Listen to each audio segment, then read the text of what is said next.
Ivane, kako teku pripreme za nadolazeće Europsko seniorsko prvenstvo?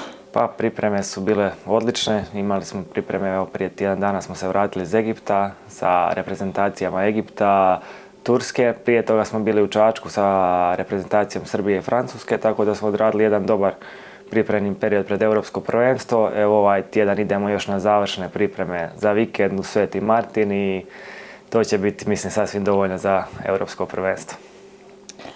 Koji je ovo put da se na Europskom prvenstvu borite u individualnoj kategoriji? Ovo je tek drugi put. Prošle godine sam bio prvi put na Europskom prvenstvu u pojedinačnoj konkurenciji. Imam već svjetska 2 seniorska, ali ovo je drugo seniorsko prvenstvo u pojedinačnoj kategoriji. Dobro. Kako uspoređujete svoj prvi nastup na Europskim prvenstvima s ovime do sada? Mislim na ono prvenstvo ekipno što je bilo davnih dana, obzirom da ste već dugi niz godina u reprezentaciji. Pa, mislim, sada imam malo nešto više iskustva nego prije, tako da se nadam da će ova godina biti još bolje nego do sada, ali prijašnja što se tiče ekipnih prvenstva uvijek su bila dobra, pogotovo europska. Imamo medalje iz 2017. 2019. 2021. 2023. Tako da, evo, nadam se da ćemo i ove godine ponoviti dobar rezultat što se tiče ekipnog dijela, a pojedinačno prošle godine sam izgubio 4. borbu.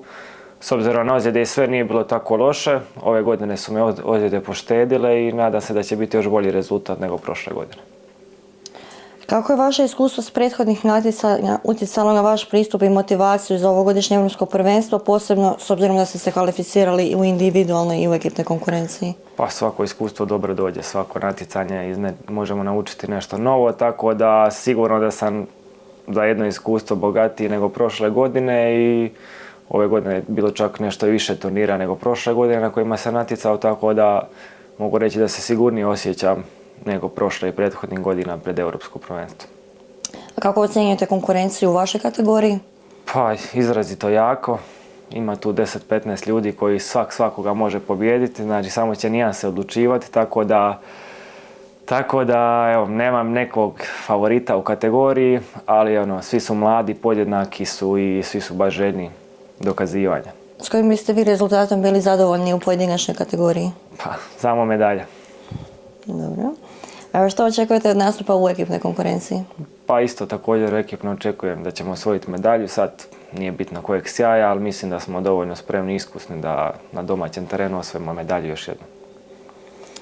S obzirom da ste u Poreču 1991. godine osvojili ekipno zlato bez prisutnosti publike, hoće li vam publika u Zadru biti dodatan vjetar u leđa za ostvarenje što boljeg rezultata? Pa da, to je bila baš velika šteta što nije bilo publike u Poreču, ali evo sad u Zadru će biti, ja se nadam, pune tribine, tako da će nam to biti sigurno još jedna dodatna podrška i motivacija da osvojimo medalju. Možete li predvidjeti koliko će medalja Hrvatska karate reprezentacija osvojiti u Zadru i tko bi bili osvajači? To je teško predvidjeti u karateu, stvarno svakoga može pobijediti, ali evo, s obzirom na ovu ekipu trenutnu, pa nadam se bar 6-7 medalja da bi to moglo biti sigurno. Nekoga imenovati možda? Pa uvijek su tu Ivan Anđelo koji su standardni, a za nas ostale ćemo vidjeti. Evo. Muška, ženska ekipa također, nadam se medalji, a pojedinačno, kažem, može svako osvojiti medalju, stvarno je dobra ekipa, tako da ne sumnjam da će tako i biti. Hvala Ivane i sretno.